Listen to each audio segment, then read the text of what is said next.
시청자 여러분 안녕하십니까? 2월 19일 월요일 굿모닝 YTN 1부 시작합니다. 먼저 주요 뉴스 보고 오겠습니다. 정부의 의대 정원 확대 반발에 서울 지역 빅5 병원 전공의들이 전원 사직서를 제출하기로 한 시한이 오늘입니다. 정부는 오늘 오전 의료 현장 공백을 최소화하기 위한 대책을 논의합니다. 수술이나 진료 일정이 밀린 환자 사례가 잇따르는 등 진료 공백 우려는 이미 현실화하고 있습니다.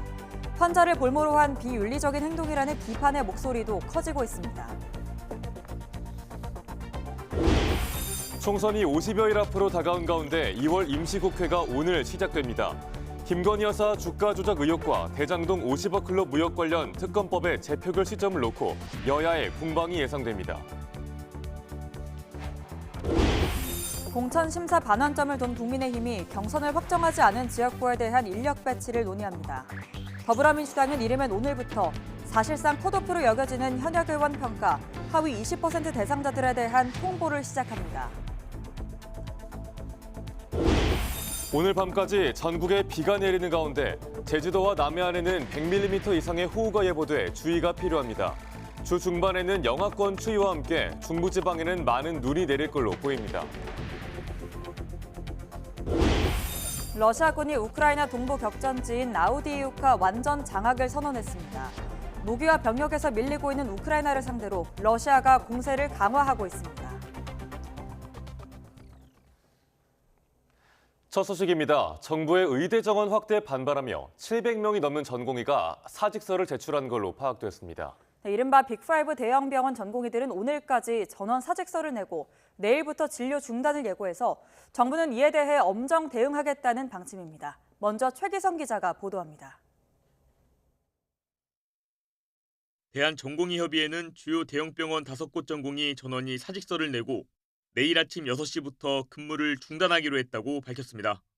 대형 병원 5곳에만 전체 전공의 21%가량인 2,700여 명이 소속돼 있어 한꺼번에 떠날 경우 진료 공백이 불가피합니다. 제출 시한인 오늘까지 얼마나 많이 사직서를 낼지는 아직 예상할 수 없습니다. 최근 집계치인 16일 자료를 보면 모두 23개 병원에서 715명이 사직서를 냈고 수리된 사직서는 없습니다. 정부는 실제 근무하지 않은 103명에게 업무 개시 명령을 내렸고 3명이 복귀하지 않았습니다. 의대생 역시 전공의가 일손을 놓기로 한 날 집단 휴학 등으로 가세할 계획입니다. 대한의사협회 비상대책위원회도 정부를 상대로 총력투쟁을 선언했습니다. 어쨌든 전공의들 사직서를 내겠다고 그러고 있는 거고 교수들이 이미 단기 스케줄을 짜서 돌고 있거든요. 이게 본인은 못 버티는 상황이 되게 되면 우리도 사표 내고 나가야 되는 거 아니냐 이런 얘기들이 지금 있어요. 이에 따라 의협은 오는 25일 규탄 대회를 열고 회원 10만여 명을 대상으로 투표를 진행할 예정입니다. 무기한 파업 같은 투쟁 시작과 종료 시점을 투표로 결정할지 말지를 묻는 방식입니다.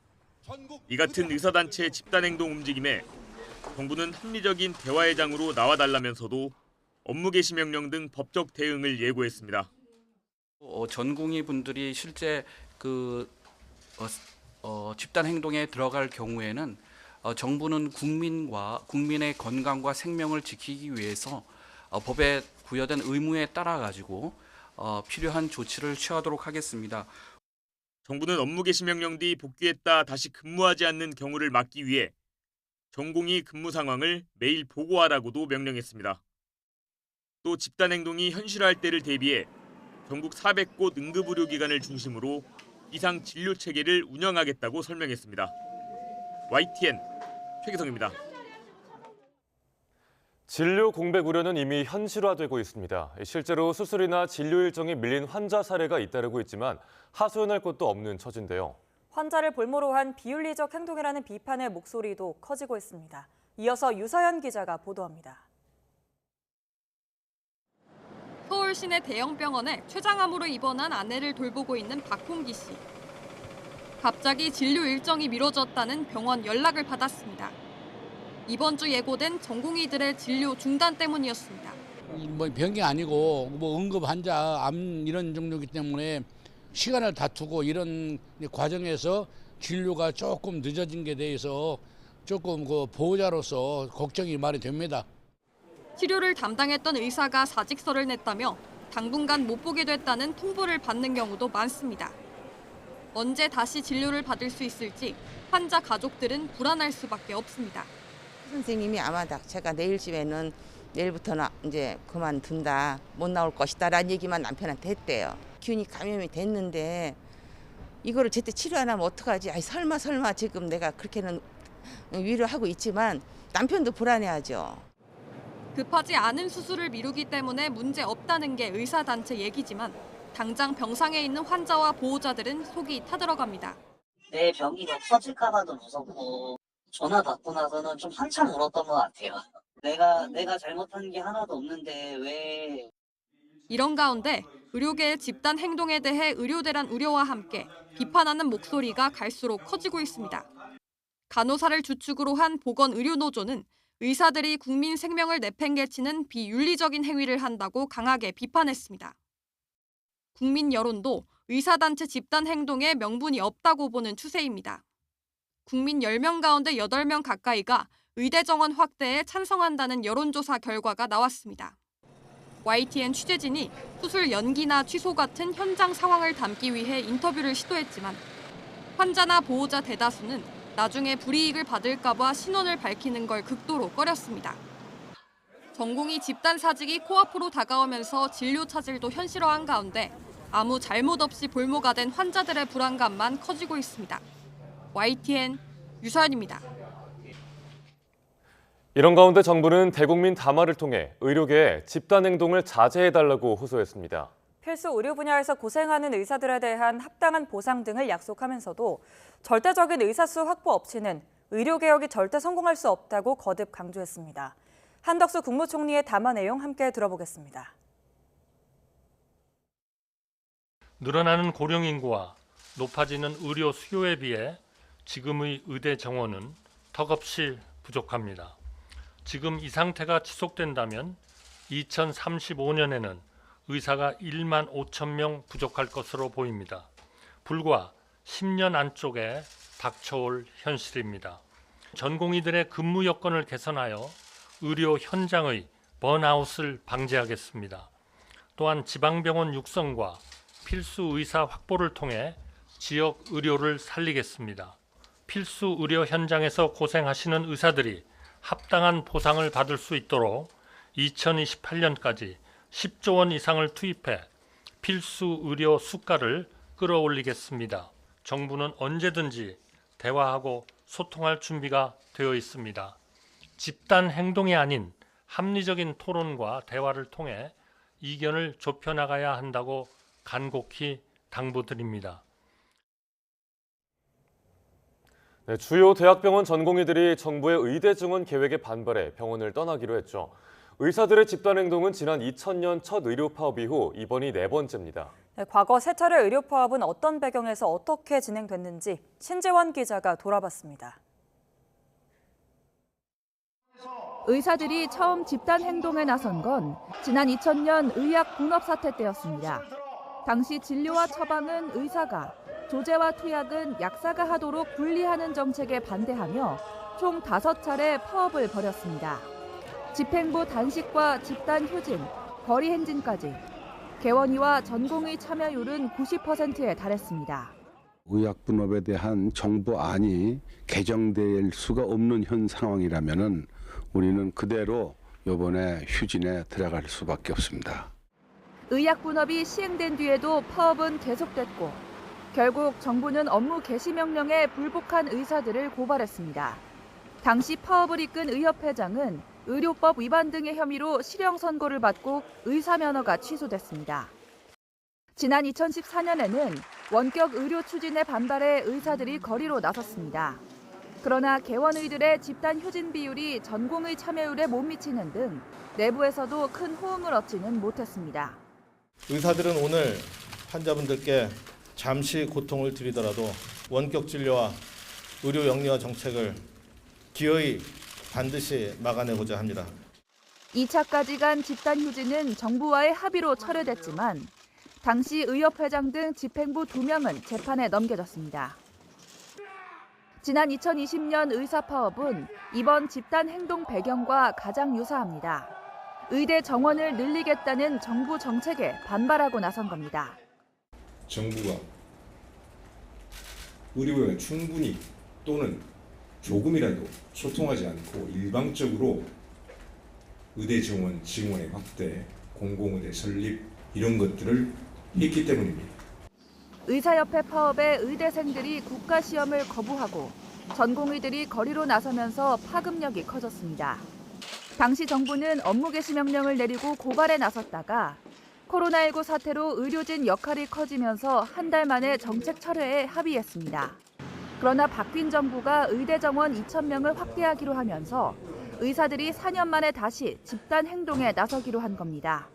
이번에는 정부 역시 물러서지 않겠다는 입장인 가운데 결국 이번에도 피해는 고스란히 환자들 몫이 될 것으로 보입니다. YTN 신지원입니다. 닷새간의 총선 공천 면접 심사를 마친 국민의힘이 전통적 강세 지역인 대구와 부산, 울산을 포함한 단수 공천 지역구 12곳을 추가로 발표했습니다. 윤재욱 원내대표를 비롯해 현역 의원 8명과 주진우 전 법률비서관 등 대통령실 출신 2명이 포함됐습니다. 보도에 강민경 기자입니다. 국민의힘은 추가로 발표한 단수 공천 지역 12곳 가운데 8곳을 현역 의원들로 채웠습니다. 집권 여당의 전통적 강세 지역인 대구에서는 윤재욱 원내대표와 추경호 의원이 공천을 확정지었습니다. 부산에선 북강서울 김도읍, 해운대을 김미애, 기장군 정동만 의원이 이름을 올렸습니다. 울산에선 동구 권명호 의원이 유일했고 강원에선 원주갑 박정하, 홍천, 횡성, 영월, 평창군의 유상범 의원이 공천장을 다시 받게 됐습니다. 대통령실 출신 2명도 본선행에 올랐습니다. 특히 윤석열 대통령의 최측근으로 분류되는 주진우 전 법률비서관이 부산 해운대 갑의 단수 추천 후보로 낙점됐습니다. 현역 하태경 의원이 자리를 비운 곳인데 당내에선 당선 가능성이 큰 지역구로 꼽힙니다. 첫날 면접을 봤던 서울 중랑을의 이승환 전 행정관도 뒤늦게 본선행이 확정되면서 용산 출신 공천 확정자는 3명으로 늘었습니다. 단수 기준에 해당함에도 불구하고 그 출신에 따라서 굳이 역차별을 받아야 될 이유는 없다고 생각합니다. 단수 추천 대신 경선을 치르기로 한 지역구 22곳엔 현역 의원들이 무더기로 포함됐습니다. 대구 수성갑 주호영, 서구 김상훈, 부산 사하을 조경태 의원 등이 도전자들과 치열한 예선 경쟁을 치러야 합니다. 한때 친윤계로 꼽혔던 강원 강릉의 권성동 의원, 직전 당대표였던 울산 남구을의 김기현 의원은 이번 단수 추천과 경선 대상 명단에서 빠졌는데 조만간 최종 결정이 나올 걸로 보입니다. 지금까지 공천 배제, 즉 컷오프된 현역 의원은 2명으로 모두 지역구 출신이 아닌 비례대표입니다. 공관위는 이번 주부터 경선 지역에서 빠진 선거구에 대한 논의를 이어가는데 특히 후보자들의 지역구 조정 가능성을 열어뒀습니다. 우수한 인력 같은 경우에는 만약 본인이 오케이 하면은 동의한다 그러면은 수도권으로 경쟁력이 없는 쪽으로 후보가 없는 쪽으로 재배치할 수도 있습니다. 이와 함께 공관위는 당의 험지 출마 요구를 수용한 서병수, 김태호, 조혜진 의원을 우선 추천, 즉 전략공천 대상자로 선정했습니다. YTN 강민경입니다. 제3지대 통합세력인 개혁신당에서 선거운동의 주도권과 배복주 전 정의당 부대표의 입당 문제를 둘러싸고 다툼이 거듭되고 있습니다. 이낙연 대표 측 김종민 최고위원이 합의 정신을 흔든다며 이준석 공동대표를 비판하자 이준석 대표 측은 곧바로 맞받아쳤습니다. 이준엽 기자가 보도합니다. 더불어민주당 탈당파 새로운 미래 측 인사인 김종민 개혁신당 최고위원은 선거운동 전권은 이낙연 공동대표에게 있다고 강조했습니다. 애초 통합 합의에서 총괄선대위원장을 이 대표로 정한 만큼 이준석 공동대표에게 권한을 넘겨주더라도 최고위원회 검토를 거치자는 겁니다. 이 합의의 원칙, 합의 정신을 깬다. 이거는 통합 합의를 흔드는 일입니다. 서로 간에 공개적은 아니더라도 내부적으로는 서로 간에 사과하고 양해하는 과정이 좀 필요하다 봅니다. 이준석 대표가 배복주 전 정의당 부대표의 공천이나 당직 임명 가능성이 없다고 밝힌 데 대해서도 윤석열 대통령의 사천을 막겠다던 여당 대표 시절 초심으로 돌아가라고 지적했습니다. 배복주 전 부대표 역시 입장을 내 이준석 대표가 대화는 거부한 채 권력을 이용해 일종의 정치적 폭력을 행사하고 있다고 비판했습니다. 이준석 대표 측인 김용남 정책위 의장은 곧바로 맞받았습니다. 배 전 부대표의 입당 문제에 대해선 공천받을 가능성이 없다면 정확하게 말하라고 지적했고, 통합 합의문상의 법적 대표인 이준석 대표가 전결로 정책 발표를 하겠다는데 여기에 어떤 문제가 있느냐고 반문했습니다. 그러면서 위 두 가지 이견을 놓고 최고위원회에서 표결에 붙이기로 합의했는데 구태여 하루 전에 기자회견을 연 것은 부적절한 처신이라고 비판했습니다. 통합선언 일주일 만에 그것도 법적으로는 합당이 마무리되지 않은 상태에서 개혁신당 내 세력 간의 파열음이 불거졌습니다. 정치적 색깔이 제각각인 제3지대의 화학적 결합이 과연 차질 없이 마무리될지 의구심이 커지고 있습니다. YTN 이준엽입니다. 더불어민주당은 윤석열 대통령의 민생토론회 연속 개최와 관련해 선거를 앞두고 공약을 남발하는 건 공직선거법 위반 혐의가 있다며 고발 방침을 밝혔습니다. 민주당 관건선거 저지대책위원회는 어제 회의를 열어 윤 대통령을 공무원 선거 관여 금지 조항 위반 등을 들어 고발하기로 했습니다. 서영교 위원장은 대통령이 나서 선심성 홍보쇼를 하는 건 선거에 어마어마한 영향을 미치는 행위라고 비판했습니다.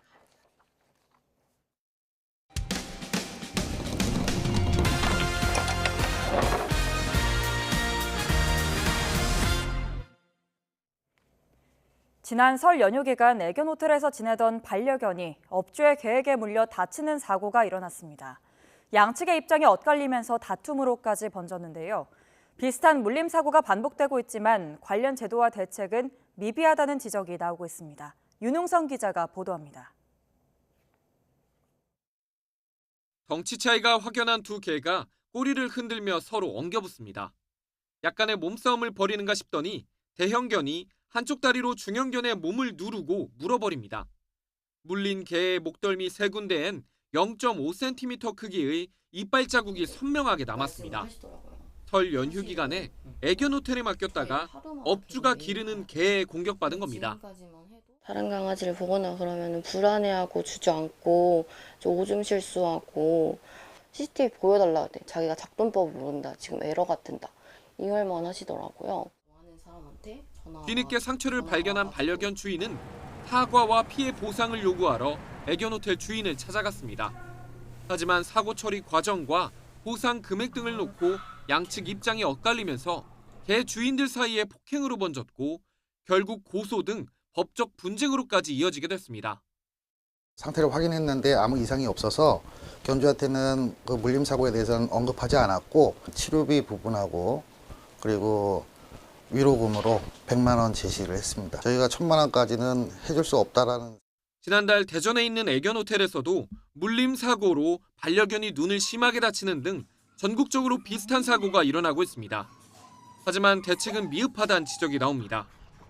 현행법상 애견 호텔을 비롯한 동물 위탁 관리업자는 개를 크기별로 나눠 관리하는 등 안전에 힘써야 하지만 이를 위반해 사고가 나더라도 과태료나 행정처분에 그칠 뿐 형사상 처벌을 받진 않습니다. 또 동물 위탁 관리업은 허가제가 아니라서 서류를 갖춰 신고만 하면 영업할 수 있다 보니 전문성이 떨어진다는 우려도 있습니다.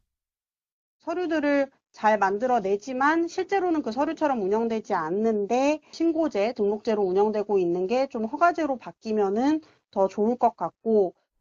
특히 말할 수 없는 반려견은 피해가 발생해도 경위를 파악하기 힘든 만큼 애견 호텔이 안전 기준을 잘 지키고 있는지 수시로 감독할 수 있는 인력 확충도 중요하다고 전문가들은 조언합니다.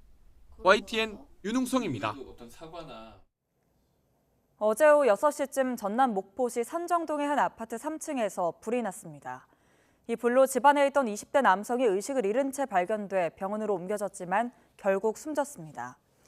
경찰은 40대 남성 A씨를 방화 혐의 용의자로 특정해 추적했고 어젯밤 11시쯤 목포 북항 인근 숙박업소에서 긴급 체포했습니다.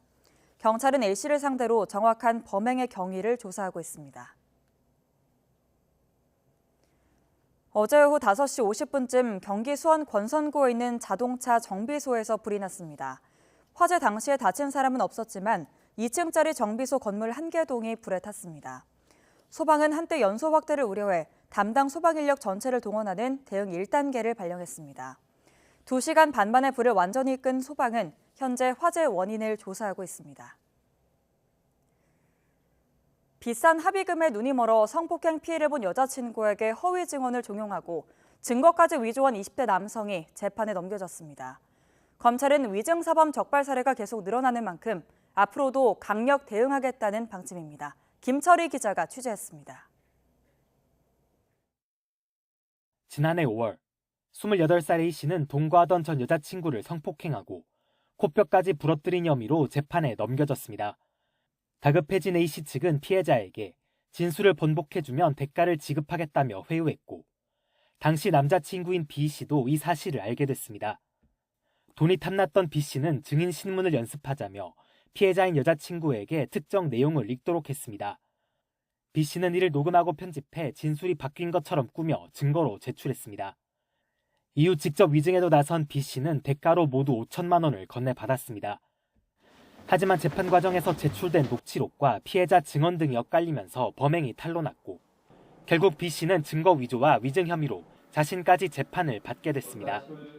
이처럼 위증을 시도했다가 검찰에 적발된 이들은 지난 한 해에만 622명에 달합니다. 1년 전과 비교하면 20% 넘게 늘어났고 최근 3년 동안 위증사범 적발 건수 역시 꾸준히 증가하는 추세입니다. 이 가운데는 김용전 민주연구원 부원장 재판에서 위증을 부탁한 혐의로 기소된 민주당 관계자들처럼 정치적 이해관계가 동기인 경우도 있습니다. 또 혈연 친분이 얽혀 있었거나 단순히 금전적 대가를 이유로 범행한 경우 등도 포함됐습니다. 이처럼 적발 건수가 꾸준히 증가하고 있는 건 2년 전 시행령 개정으로 검사의 직접 수사가 확대됐기 때문이라는 게 대검찰청 설명입니다. 검찰은 위증 범죄로 인해 무고한 사람이 처벌받거나 범죄자가 처벌을 피하는 등 사법 질서에 혼란이 생길 수 있는 만큼 철저한 수사로 배후 세력까지 뿌리 뽑겠다고 밝혔습니다. YTN 김철입니다. 자산 부풀리기 혐의로 5천억 원 가까운 벌금을 물게 된 트럼프 전 대통령이 법원을 원색적으로 비난했습니다. 바이든 대통령은 나토를 깎아내린 트럼프 전 대통령을 겨냥한 듯 나토는 미국 생존에 매우 중요하다고 강조했습니다. 황보연 기자가 보도합니다. 필라델피아의 스니커즈 박람회를 찾은 트럼프 전 대통령.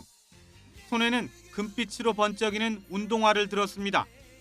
트럼프 이름을 딴 웹사이트에서 우리 돈으로 약 53만 원에 판매가 시작된 운동화입니다. 운동화를 즐겨 신는 젊은이들이 자신에게 꼭 투표해달라고 호소했습니다. We got to get young people out to vote.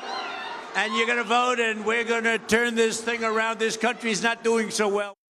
미시간주 지지자들을 대상으로 한 뉴스에선 검은 가죽 장갑과 빨간 모자가 눈에 띕니다. The case is a complete and total sham. It's a sham case. There were no victims, no defaults, no damages, no complaints, no nothing. There was nothing.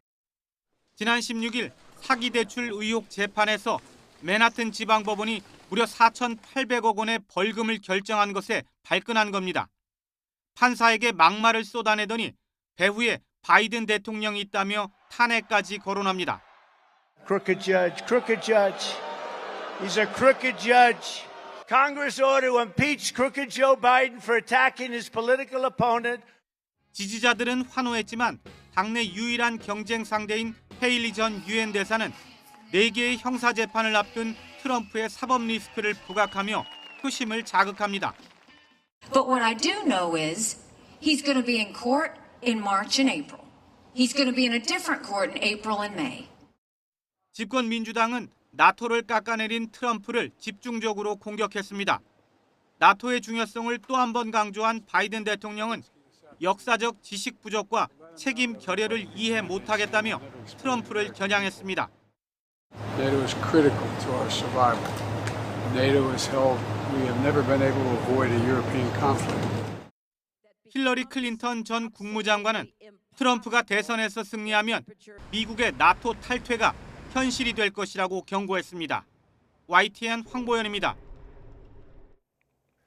이스라엘이 군사작전 중인 팔레스타인 가자지구 북부 주민 수천 명이 식량을 달라고 시위를 벌였습니다. 네타냐후 이스라엘 총리는 인질 협상과 무관하게 최남단 라파 진격 의지를 재확인했습니다. 보도에 서봉국 기자입니다. 가자 북부 자발리아 지역 난민촌에서 앳된 어린이들이 소리 높여 외칩니다.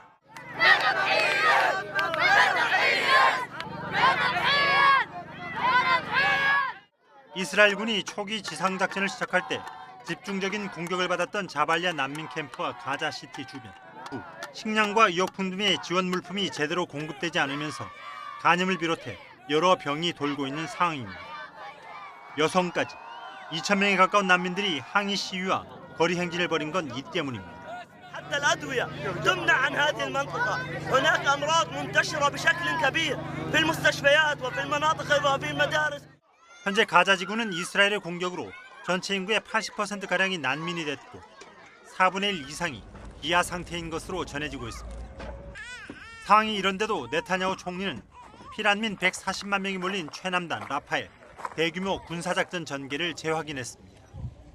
라파가 하마스 지도부의 은신처인 만큼 인질 협상을 타결하더라도 모든 인질의 자유를 위해 병력을 투입하겠다는 겁니다. מי שרוצה למנוע מאיתנו לפעול ברפיח בעצם אומר לנו, תפסידו במלחמה. אני לא אתן לזה יד. 가자지구 북부와 중부, 남부 최대 도시 칸 유니스까지 장악한 이스라엘. 최근에는 국제사회 우려에도 라파를 공격하고 인질 구출 작전을 벌이는 등 민간인 피해를 아랑곳하지 않아 우려는 더 커지고 있습니다. YTN 서봉국입니다.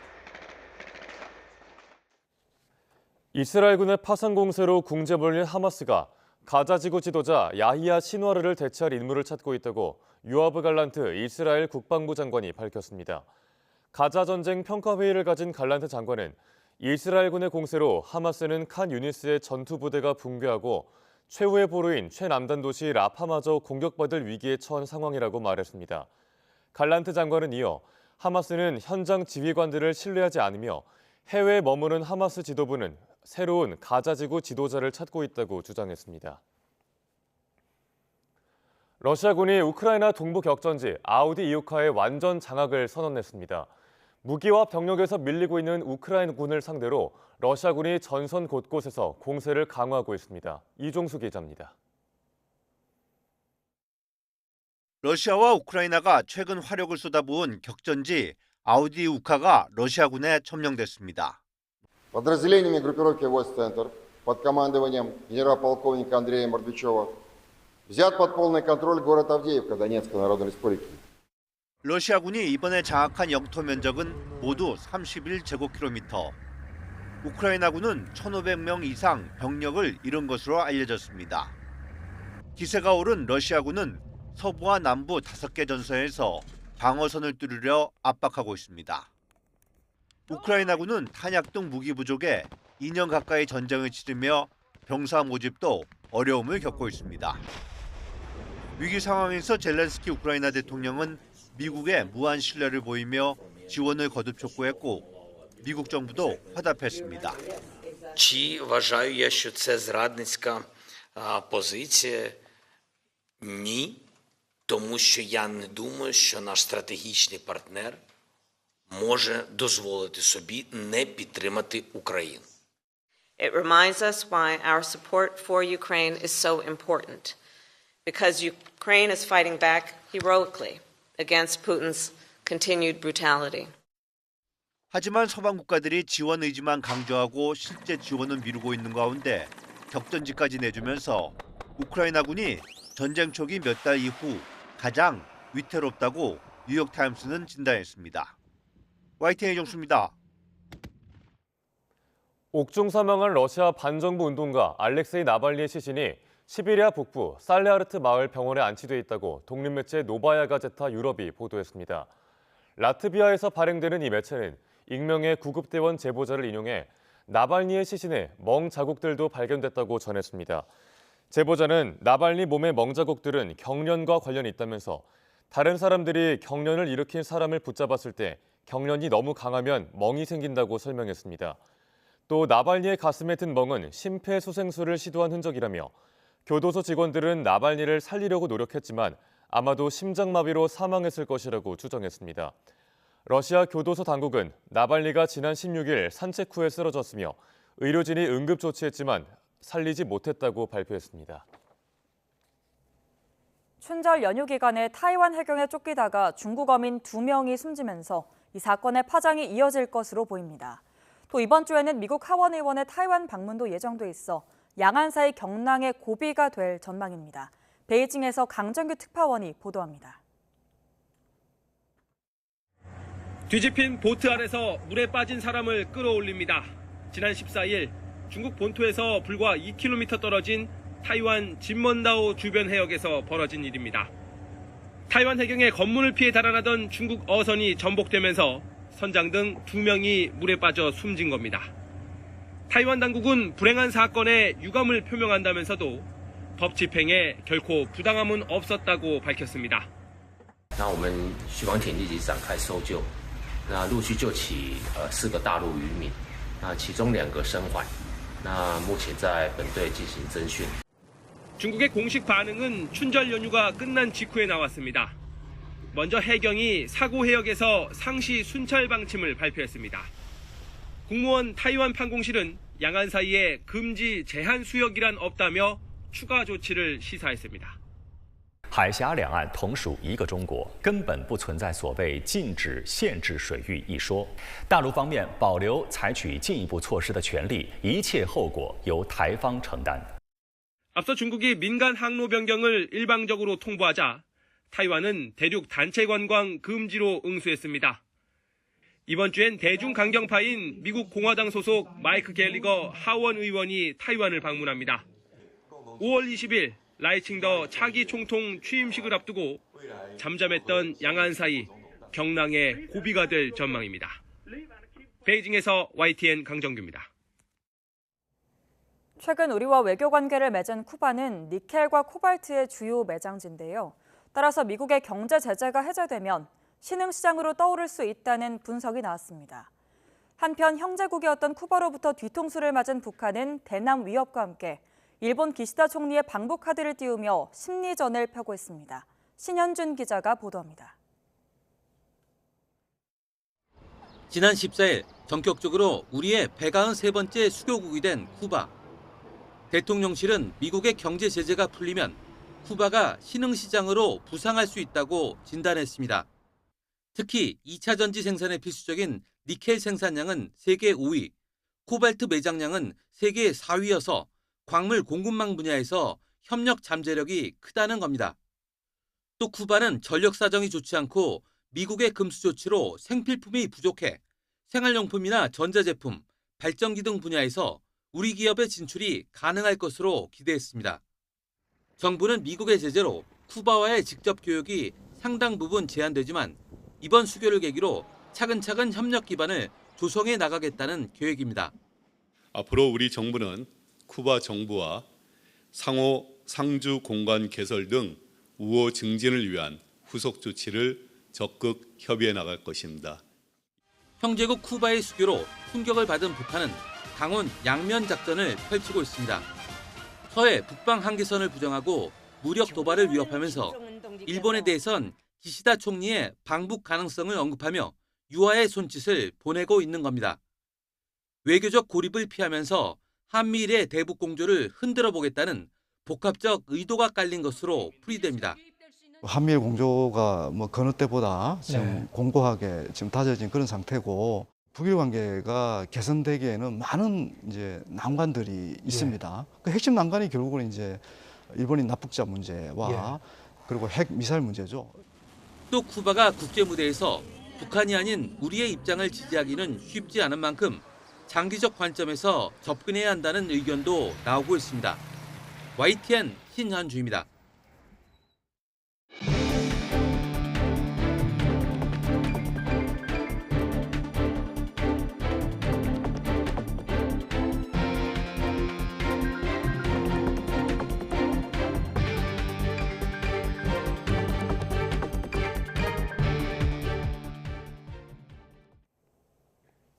정부가 추진하는 의과대학 정원 확대 반발에 사직한 전공의가 700명이 넘는 걸로 집계됐습니다. 조기홍 보건복지부 장관은 어제 오후 정부 서울청사에서 기자들에게 16일 오후 6시 기준 병원 23곳에서 715명이 사직서를 제출했으며 실제 사직서를 수리한 경우는 없다고 말했습니다.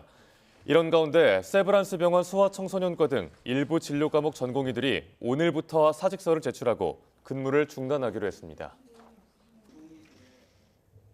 정부의 의대 증원 방침에 반발해 의대생들 가운데 처음으로 원광대에서 집단 휴학기를 제출했습니다.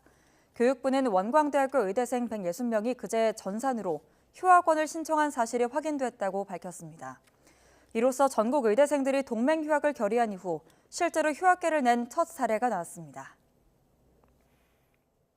정부는 대국민 담화를 통해 의료계 집단행동 자제를 호소했습니다. 의료 공백은 국민의 생명과 건강을 볼모로 삼는 일이란 건데 실제로 집단행동이 벌어지면 법에 따라 대응하겠다고 강조했습니다. 권남기 기자입니다. 의료계 집단행동 움직임에 대한 정부의 대국민 담화는 의사들을 향한 호소로 시작했습니다. 한덕수 국무총리는 동맹 휴학이나 전공의 사직서 제출 등을 언급하며 의료 공백의 피해는 오로지 국민의 몫이라고 지적했습니다. 대화를 통해 이견을 좁혀나가야 한다고 간곡히 당부드립니다. 부디 의료 현장과 환자의 곁을 지켜주시기를 부탁드립니다. 한 총리는 필수 의료 전문의인 한 심장내과 의사가 아이들 졸업식에 한 번도 못 가봤다는 사연까지 전하며 필수 의료 분야 보상과 같은 기존 의료계의 요구사항을 들어주겠다고 약속했습니다. 낡고 불합리한 의료 체계는 그대로 둔 채 의사 개개인의 헌신과 희생에 의존해온 탓입니다. 다만 의대 정원 확대 등 의료 개혁에 대한 의지는 단호했습니다. 의대 정원은 27년 동안 한 명도 늘지 않았다며 의사 수가 확보되지 않는다면 의료 개혁은 절대 성공할 수 없다고 강조했습니다. 집단 행동이 의대 정원 협상과 이어지는 일은 없다는 건데 대통령실 고위 관계자 역시 증원 규모는 협상의 여지가 없다. 정원 확대 규모를 줄이는 건 안 된다고 선을 그었습니다. 이번 대국민 담화에선 집단 행동에 대한 구체적인 대응 조치를 언급하진 않았지만 엄정 대응이란 기조는 확고합니다. 정부는 업무 복귀 명령을 어긴 전공의 등에 대한 원칙적인 법 집행 방침과 함께 의료 공백을 막기 위한 비상 진료 체계를 철저히 준비하겠다고 밝혔습니다. 정부는 국민의 건강과 생명을 지키기 위해서 법에 부여된 의무에 따라 가지고 필요한 조치를. 의료계에 대한 간곡한 호소라는 이번 담화는 의료 공백으로 실제 환자 피해가 발생했을 경우의 여론까지 염두에 둔 것으로 보입니다. 그만큼 의대 정원 확대에 대한 정부의 의지가 강한 것으로 보이는데 앞으로 환자 피해를 최소화할 방안이 나올 수 있을지 주목됩니다. YTN 권남기입니다. 전공의들의 집단 행동이 초읽기에 들어간 가운데 간호사들이 정부의 이른바 진료 보조 간호사, PA 간호사 활용 계획에 적극 협조하기로 했습니다. 대한간호협회는 의료인의 제일 책무는 환자의 건강과 생명 보호라며 의료 공백을 메꾸는 데 참여할 것이라고 밝혔습니다. 이를 위해 간호협은 해당 간호사들이 피해를 받지 않도록 정부의 법적 보호장치 마련을 요구한다고 덧붙였습니다. 국민의힘이 윤지혁 원내대표와 추경호 전 경제부총리 등 영남권 현역 의원 8명을 포함해 추가 단수공천자 12명을 발표했습니다. 정영환 공천관리위원장은 어제 서울 여의도 중앙당사에서 어제 면접 심사를 마친 지역구 중 부산 5곳과 대구 2곳, 울산 1곳, 강원 3곳, 그리고 첫날 면접을 본 서울에서 추가로 1곳의 후보를 조기 확정했습니다. 부산에선 현역 가운데 북구 강서구 을 김도읍, 해운대을 김미애, 기장군 정동만 의원이 이름을 올렸고 해운대갑에선 주진우 전 대통령실 법률비서관, 사하구갑에선 이성권 전 부산시 경제부시장이 단수 공천을 받았습니다. 대구에선 달서구을 윤지혁 원내대표, 달성군엔 추경호 의원이, 울산에선 동구 권명호 의원이 후보로 확정됐습니다. 또 첫날 면접을 본 서울 지역에서 이승환 전 대통령실 정무수석실 행정관이 중랑구 을 후보에 추가로 이름을 올렸습니다. 국민의힘은 이 밖에 경선 지역구 22곳을 발표했는데 현역 중에서는 부산 부산진구을 이현승 의원, 사하구을 조경태 의원, 금정구 백종원 의원, 연제구 이주원 의원과 수영구 전복민 의원 등이 대상이 됐습니다. 녹색정의당은 4월 총선에서 더불어민주당이 주도하는 범야권 위성정당에 불참하는 대신 접전 지역구에서 연대를 더 적극적으로 추진하겠다고 밝혔습니다. 김준우 상임대표는 어제 국회에서 기자회견을 열고 윤석열 정권 심판을 바라는 유권자의 목소리를 가장 잘 반영하는 전략이라고 생각한다며 이같이 밝혔습니다. 이에 대해 민주당 박홍근 민주개혁 진보선거연합 추진단장은 국회에서 기자회견을 열고 정책연합과 지역구 후보 연대를 추진하겠다는 녹색정의당의 입장을 의미 있게 평가한다고 답했습니다. 이어 물리적 시한이 촉박한 만큼 오늘이라도 녹색정의당과 논의 테이블에 임하고 기존 선거연합 참여를 선언한 진보당, 새진보연합과도 입장을 정리하겠다고 덧붙였습니다. 2월 19일 월요일 미리 보는 오늘입니다.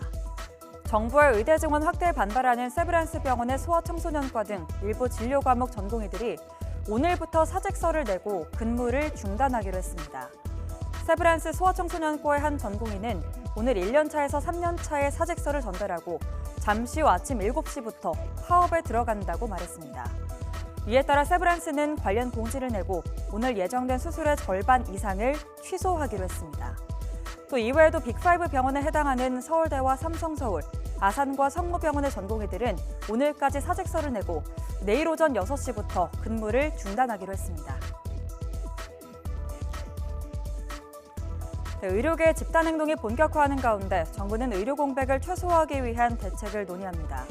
한덕수 국무총리는 오늘 오전 의사 집단행동 대응 관계장관 회의를 열 예정인데요. 어제 한 총리는 의료계 집단행동 관련 대국민 담화를 통해서 의료 공백이 벌어지면 피해는 고스란히 국민들에게 돌아간다며 환자의 곁을 지켜달라고 의료계에 호소했습니다. 총선이 이제 50여일 앞으로 다가온 가운데 2월 임시국회가 오늘부터 시작됩니다. 여야는 내일부터 시작하는 교섭단체 대표 연설과 목요일과 금요일 대정부 질문에서 치열한 여론전을 펼칠 것으로 보입니다. 또 김건희 여사 주가 조작 의혹과 대장동 50억 클럽 의혹 관련 특검법의 재표결 시점을 놓고도 여야가 공방을 벌일 전망입니다. 오늘 국민의힘 공천관리위원회는 회의를 열고 단수 추천이나 경선을 확정하지 않은 지역구에 대한 인력 배치를 논의합니다. 지난주에 후보자 면접 평가를 마친 국민의힘은 지금까지 단수 공천 86곳과 전략 공천 3곳, 경선 44곳을 결정해 발표했습니다. 오늘은 수도권과 영남을 중심으로 인력 재배치를 집중적으로 논의하고 이르면 내일부터 지역구 심사 결과를 추가로 발표합니다. 더불어민주당 공천관리위원회는 이르면 오늘부터 현역 하위 20% 대상자들에 대한 개별 통보를 시작합니다. 민주당 공천 핵심 관계자는 YTN과의 통화에서 이에 따라 전략이나 단수, 경선 후보들도 이번 주에 차례로 발표될 예정이라고 설명했습니다. 하위 20%의 명단은 공개되지 않지만 이번 주 수요일과 금요일로 예정된 추가 심사 결과 발표에서 차차 윤곽이 드러날 전망입니다. 지금까지 미리 보는 오늘이었습니다.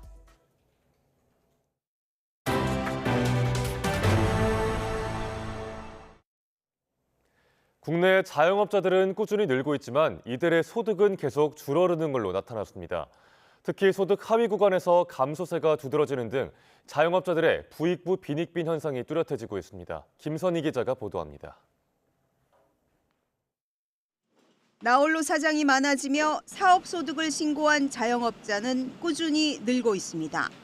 2018년 502만 명에서 2022년 723만 명으로 최근 4년간 44%가 증가했습니다. 반면 연소득은 2018년 2,100여만 원에서 2022년 1,900만 원대로 쪼그라들어 4년간 9.3%가 줄었습니다. 평균 소득이 줄어든 것은 배달업 종사자가 늘어난 영향도 있지만 코로나 이후 전반적으로 소비가 위축됐기 때문입니다. 기업에서 단체 회식이나 이런 고객들이 비중이 좀 높았었는데 그런 쪽의 비중보다는 좀 소규모로 개인적으로 이용하시는 고객들의 빈도가 늘었고요. 테이블당 매출이 좀 많이 줄어있는 상태죠. 자영업자의 소득 감소는 벌이가 적은 영세업자 구간에서 두드러졌습니다. 소득 하위 20%의 평균 소득은 2018년 180만 원에서 2022년 70만 원으로 61%나 줄었습니다. 반면 상위 20%는 같은 기간 7,630만 원에서 7,290만 원으로 4.5% 감소에 그쳤습니다. 상위 0.1%의 평균 소득은 16억 3천만 원에서 16억 9천만 원대로 오히려 3.6% 늘었습니다. 부익부 빈익빈 현상이 뚜렷한 겁니다. 자영업자뿐만이 아니라 일반 소득자 같은 경우에도 부의 불평등 또는 재산 불평등이 상당히 심화된 상황이라고 볼 수가 있겠습니다. 자영업자로 한정해놓고 보면은 불평등이 상당히 이제 심해져 있는 부분이라고 할 수 있죠. 설상가상 고금리 고물가가 계속되며 자영업자들의 빚 부담은 커지고 있습니다. 지난해 카드론 대환대출 잔액은 1년 사이 50% 늘어났고 다중 채무자들의 연체액도 역대 최대치를 기록했습니다. YTN 김선입니다. 경기 침체와 고물가 영향으로 좋은 물건을 싸게 사려는 소비자들의 관심이 커지고 있습니다. 성능에는 이상이 없지만 새 제품보다 저렴한 이른바 리퍼 상품 경매장에 사람들이 매일 북적이고 있습니다. 안동준 기자가 현장에 다녀왔습니다. 평일 낮에도 가득 모인 사람들. 경매사가 물건을 설명하자 하나둘 손을 듭니다. 만원 갑니다. 자, 만. 자, 2만. 자, 하나에 이곳은 중고 상품을 거래할 수 있는 경매장입니다. 각종 생활용품부터 명품까지 다양한 제품들을 찾아볼 수 있습니다. 특히 인기가 많은 건 단순 변심이나 제품의 미세한 흠집으로 반품된 리퍼 상품입니다. 성능에는 이상이 없으면서 새 제품보다 훨씬 싼 가격에 구매할 수 있다는 이점 때문에 관심이 뜨겁습니다. 자주 오고 있어요. 뭐 물건도 싸고 그래서 필요한 거는 구입하러 자주 오죠. 경매장에서 직접 상품을 보고 거래할 수 있는 데다 문제가 있으면 반품도 할 수 있어 소비자들의 만족도도 높습니다. 특히 물건을 소개하는 경매사의 재치 있는 입담도 경매장을 찾게 하는 묘미 가운데 하나입니다. 오래 기다리고 있다 보니까 경매사님들이 재밌게 농담도 해주시고 이렇게 서비스도 주시고 해주시니까 재밌고. 지난 2008년 4조 원이었던 국내 중고거래 규모는 올해는 30조 원을 넘을 것으로 추정될 정도로 빠르게 성장하고 있습니다. 물가는 하루가 멀다고 오르는데 지갑 사정은 별로 나아지지 않는 데다 사용하는 데 문제만 없다면 꼭 새 제품일 필요는 없다는 인식이 늘어난 점이 원인으로 꼽힙니다. 한번 사서 금방 이렇게 쉽게 버리고 이런 경우가 많은데 그런 것들을 다시 필요하신 분들이 또 재구매할 수 있고 이러면서 좀 순환이 되는 것 같아요, 물건들이. 경기 침체와 고물가가 이어지면서 리퍼 제품을 찾는 발길 역시 꾸준히 늘어날 것으로 전망됩니다. YTN 안동준입니다. 중국의 대표 전기차 업체 비아디가 올해 안에 국내 전기 승용차 출시를 목표로 인증 준비에 들어갔습니다. 저렴한 가격을 앞세워 세계 시장을 공략 중인 중국산 전기차가 우리 시장에 어떤 파급 효과를 불러올지 주목됩니다. 김태민 기자의 보도입니다. 일찌감치 내연기관을 건너뛰고 전기차에 집중해온 중국 업체들이 최근 눈에 띄는 성과를 내고 있습니다. 중국의 대표 전기차 업체인 비아디가 지난해 4분기 판매량에서 미국의 테슬라를 앞지른 것이 대표적입니다. 내수 비중이 컸던 중국산 전기차는 이제 세계 시장 공략에도 속도를 내고 있습니다. We have 20 to 30% market share at this moment. I think in 2025 for EV only, at least we have a 50% market share. 최대 강점은 저렴한 가격입니다. 글로벌 전기차 수요가 둔화하면서 가격 경쟁력이 구매를 결정짓는 핵심 요인이 됐기 때문입니다. 배터리를 생산해서 또 전기차에 적용을 하기 때문에 가장 값싸게 이걸 적용할 수 있는 그런 기술이라든지 이런 부분들은 다른 업체들에 비해서는 더 좀 유리한 측면들이 있는 거죠. 화물차나 버스 등 상업용 전기차만 출시됐던 국내 시장도 이제 중국산 전기 승용차 진출이 눈앞으로 다가왔습니다. 비아디 측은 한국이 빠른 성장세와 수준 높은 소비자를 갖춘 매우 중요한 시장이라며 눈독을 들이고 있습니다. 이에 따라 최근 중형 세단이나 소형 SUV 등을 중심으로 국내 인증 절차를 준비 중인 것으로 전해졌습니다. 브랜드 이미지 등에선 아직 역부족이지만 공격적인 가격 전략으로 중저가 시장을 공략한다면 파급 효과는 만만치 않을 전망입니다. 보조금을 받지 않고도 국내에서 현대기아차와 경쟁할 수 있는 그러한 가격대를 책정해서 모델을 투입할 경우에는 국내 소비자들이 선택을 할 가능성이 높다는 거죠. 중국산 전기차는 이미 유럽 시장에서 좋은 평가를 받을 만큼 성장세도 가팔라 국내 자동차 업계의 대응 전략 역시 한층 더 정교해져야 할 것으로 보입니다. YTN 김태민입니다. 노인 인구 1000만 시대 도입과 함께 초고령 사회 진입이 내년으로 다가오면서 실버타운에 대한 관심도 커지고 있습니다. 최근에는 금융회사들의 요양사업 진출이 본격화하는 양상입니다. 엄윤주 기자가 다녀왔습니다. 서울 평창동에 있는 한 실버타운. 지난달 87살 곽현 할아버지는 반려견 캐시와 함께 이곳으로 이사 왔습니다. 사회복지사와 간호사가 상주하면서 건강관리를 해주고 건강식까지 제공해줘 홀로 노년을 살아가는 데 적격이라고 생각했기 때문입니다. 음식이 입에 맞아, 간이 맞고. 강아지 이제 키울 수 있으니까 좋고. 그리고 요 서울 요 도심지에 있으니까 친구들 만나기가 좋아요. 구리에나 인천에 있을 때는 너무 힘들었어요. 침대 머리맡에 달린 건강 모니터링 센서로 그날그날의 호흡, 맥박, 스트레스 지수까지 측정해 주는데요. 긴급 상황 발생 시 신속히 대처할 수 있도록 이렇게 동작 감지 센서, 그리고 응급콜 버튼도 곳곳에 배치돼 있습니다. 여기에 어르신들을 위한 맞춤 부대 시설부터 도심 내 접근성까지 좋아 문의 전화가 쏟아지고 있습니다. 이 실버타운 운영자는 한 금융그룹. 지금까지 병원이나 재단, 종교단체에서 운영해왔던 것을 고려하면 이례적입니다. 요즘은 이런 도심 속에서 생활이나 이런 의료 인프라가 잘 되어진 곳에 설립하는 게 추세입니다.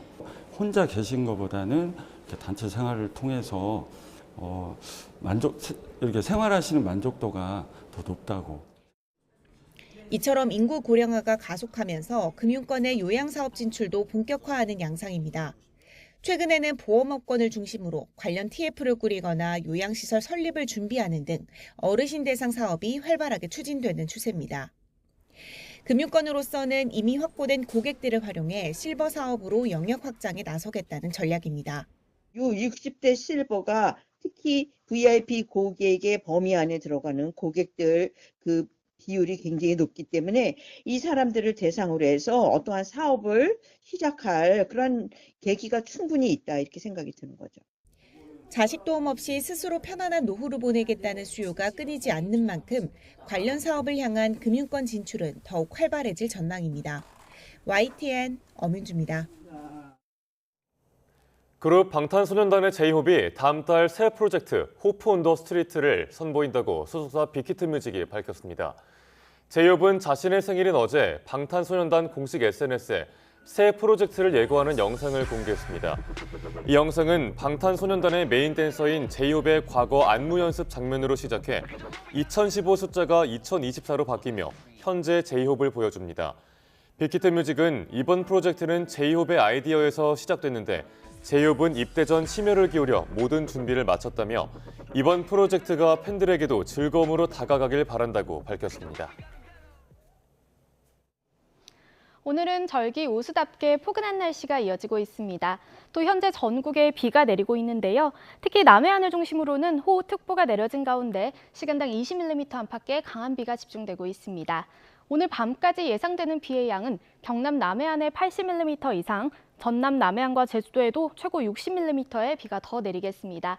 서울 등 그 밖의 지역에는 5에서 40mm가 예상됩니다.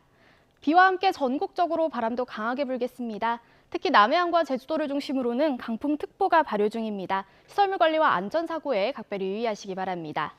오늘 아침은 비구름이 이불 역할을 하며 추위 걱정 없습니다. 현재 서울 기온은 10.4도, 부산 14.1도를 나타내고 있습니다. 한낮에도 예년 기온을 크게 웃돌겠습니다. 서울 12도, 대전 14도, 광주 16도가 예상됩니다. 오늘 밤부터는 동해안에 10cm 이상의 폭설이 쏟아지겠고요. 내일은 충청 이남을 중심으로 비가 내릴 전망입니다. 날씨였습니다. 굿모닝 YTN 1부 마칩니다. 잠시 후 2부가 이어집니다. 함께해 주신 여러분 고맙습니다.